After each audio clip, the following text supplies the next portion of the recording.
Hai kaca muda. Pasti kamu have no clue kenapa ada ayam di meja ini. Nanti ya kita bakal cari tahu tentang ayam tapi sama Isak Danielson. Who is he? So kalau misalnya kamu penasaran jangan kemana-mana dulu. Hi Isak. Hello. We start the greeting one more time. How are you? I'm good. I'm very good. How are you? I heard that you went around Europe, right? Yeah, I have. We've done a few pop-up shows to meet the fans and sing. It's very intimate, very close. So we've done one in Stockholm, and then last week we were in Berlin, Paris, London, and then we have one in Oslo on Thursday. So it's exciting. It's been so much fun, but a bit tired. But it's been so much fun. Okay, I heard that you ever joined a talent show. How was that? I did. It was a good experience. I was very young though. It was the X Factor here in Sweden. So I was 15, and 15? yeah. Okay. So it was. I wouldn't want to do it again, but I'm glad that I did it. Why? Why? It was a lot of things happening. I was living up here in Stockholm. I'm from the west coast of Sweden, so I was living in Stockholm by myself in a small hotel room for 3 months. So it was very lonely, and it was it was a lot of things. When you become famous and in the public eye, just like that, it's a weird experience. But I learned a lot. But yeah. So actually, when did you start all of this music career? Exactly.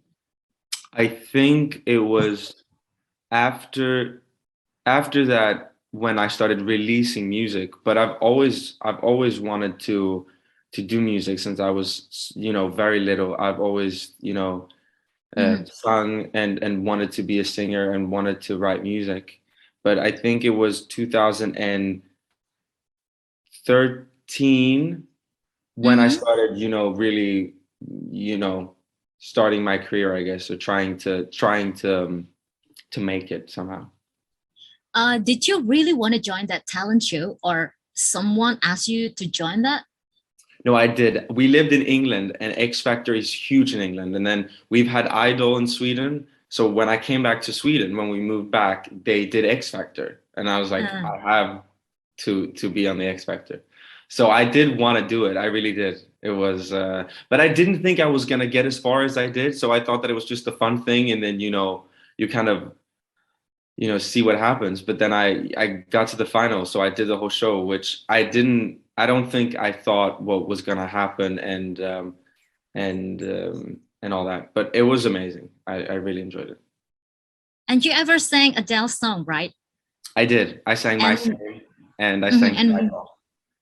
And whenever I heard some of your song, like Good Thing Comes to Those Who Wait, and then I Don't Need Your Love, I feel like I heard Adele's in you. Thank you. But I think that's a great compliment. I love that. But yeah, she's inspired me a lot. I've listened to Adele a lot, and I'm inspired by her voice and her songwriting. And I think also how I found my voice was to try to sing as the singers that I look up to. I was trying to hear how they sang and then do it myself. So of course I've been very inspired by it. Okay. And talking about your voice, some of people say that you sounds like Josh Groban, and I think your music sounds like Adele's too. And then you said that you love Amy Winehouse. How do you mix all of that inspirations exactly into your music?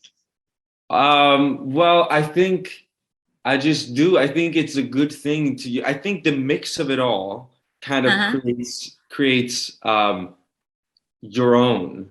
It kind of like it has.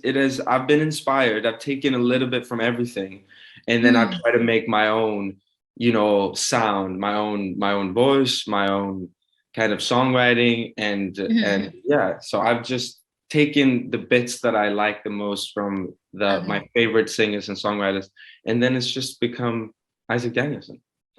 Does it makes you confused? Why No. don't you try to make your own character in music?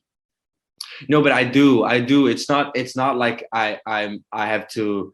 It's not like I listen to Adele and it's like I have to write a song that sounds just like Adele. That's not what I do. I just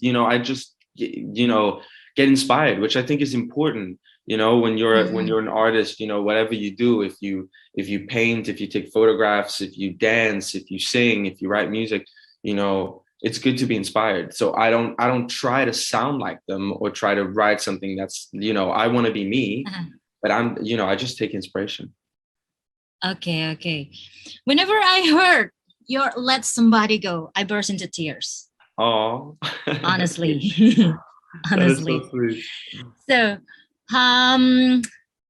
who wrote the lyric? I did. And Peter. You did? Yeah. And a songwriter and producer who also produced the whole album. He's here in Sweden, in Stockholm. And I'm gonna meet him in an hour and write some more songs with him actually today. But yeah, no, me and him, we wrote the lyrics together. We did the song together. Do you have any certain experience and heartbreak? Have you ever experienced heartbreak? I have. Terrible heartbreak. Sorry. Terrible heartbreak. Terrible heartbreak. Yeah, I think I have. I mean, the whole album is about, a relationship that didn't go as planned. And Let Somebody Go is about, letting someone go that you love, which sometimes you have to do when a relationship doesn't work out the way you thought it was going to, And it's really hard. It's really hard. And especially when, you love somebody, but it just doesn't work. Then it's terrible. It's terrible. But yeah, I think I have. I don't know. Maybe the next time will be even worse. I don't, maybe I'll just see this as something like, and then, really be heartbroken in the future. I don't know. But yeah, I guess I've been heartbroken. Yeah. Okay. Have you ever cried? Of course. Like, how many times? I've cried about the person that this album is about, or just in general? In general? In general, I have no idea. Many times. But I think it's periods, in my life where I cry more. And, when I feel like I'm in a sensitive kind of period in my life, I can cry pretty easily. But I'm not that big of a crier. But sometimes, and then I like to reminisce about things and I like to romanticize about things. And then I'll just be like, oh, no. And then I kind of like make myself cry when I don't actually want to cry. And like, I do want to cry, but I don't actually, maybe I shouldn't cry, but I just, I just cry because I like bring it out. But I have no idea. I've cried many times. And listening to the album and writing the album and making the album, of course I've cried. Yeah. And about King of Tragedy itself, I'm really curious to know what it's all about. That's a bit different, I think. Yeah, I mean, it is, like I said, it's about a relationship, but then also I think the only song that stands out is Good Things Come to Those Who Wait. And that song is about, wanting to reach your goals and doing whatever you can to get there and what you have to sacrifice to get there. And I think the title is King of a Tragedy is kind of meaning, I kind of knew what I was going into in this relationship and that it wasn't going to turn out the way that maybe you should want a relationship to turn out. So it's like king of my own tragedy. I knew I was going to be the king of my own tragedy and I kind of own it, I guess. And then also it's about, if I want to be in the spotlight and the kind of conversation with myself, if I'm strong enough, like mentally, to handle the stress and the pressure, to be a superstar, I guess. But I want to be. So it's like, it's two-sided. I'm having a conversation with myself, but yeah. Okay. People say that you're on the top of your creativity. So how do you feel to see everything from above? Um,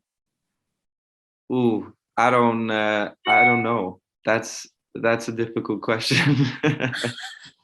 But you have to answer it. What do you mean? Like how do I see it from above? Like I how mean, does it? like, you already started everything since you were young. You joined the talent show, and then now, like, people, almost all of the people around the world know you, and how you see your path in a music career, the More development.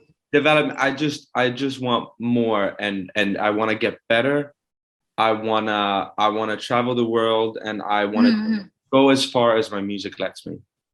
So, and I think that, it's good to slow down sometimes, stop and be like, okay, this has happened, you know, this is really good, and I'm Mhm. proud of myself. But I usually just be like, yeah, yeah, yeah, keep going. I want it to be, bigger, better, more. Uh-huh. Yeah. I'm never I mean, totally like, you're already here, and this was you. Is like, hey, hello there, the old me. How are you? Yeah, no, I mean, I don't reminisce about it so much. I usually just keep going. I just look ahead, and I'm just, and your hand was here and that hand was here. I want this hand to just keep going. And do you think all of your achievement right now is enough for you, or do you want something more of this? I want more. What is Much that? more, much more. I wanna, keep writing music. I wanna write better music. I wanna make music that reaches more people. I wanna travel the world. I wanna do as much as I can, and um, I wanna really succeed in the best Mm. possible way.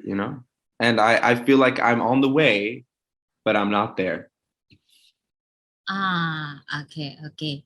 What if everything is not going to happen like what you're thinking about?